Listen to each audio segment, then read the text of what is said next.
আজকে কাজে ছিল একটু বেশি, এই তো ভাগনাকের মলক এইগুলো লোড করতে দিয়েছে। তো আমি আমাকে দিনছে যে সেইটা কাজে ওই যে ওই স্ট্রাকচারগুলো বানাইতে উপরে একটা বানাই ফেলেছি আর একটা বানাইতে হবে।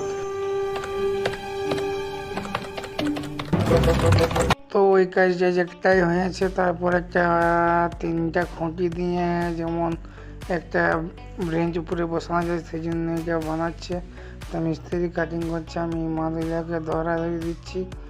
তো এই যে এখন ওই পাইপটা কাটা হয়ে গেলো, যে বাইরে বেরকায় একটা বাইরে বেরকাইন দেবো। তো বাইরে বেরকাইন করে একটা অন্য পাইপ দেওয়ার জন্য তো আমাদের এখান থেকে বেরকাচ্ছি পাইপগুলো টাইনি করে। তো আজকে পাইপগুলো অনেকটাই ভারী ছিল, কারণ এগুলো জিআই পাইপের মোটা মানটা ছিল। তো এই পাইপগুলো দিয়ে ক্ষতি হবে, ওই জন্য এই মোটাগুলো বেরকাতে পড়ছে।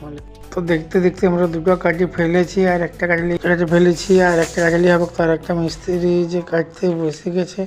তো মোটামুটি আমাদের তিনটে এখন হয়ে গেছে কাটা। এই জন্য আমি এখন টুকরা টুকরা করে মাল কাটছি। ওইগুলো সিঁড়ি হবে একটা খুঁটির মধ্যে। তো মিস্ত্রি তিনটা কাটা হয়ে গেছে, এইগুলো এখন লাগাবো, তোমরা দেখতে পাবো।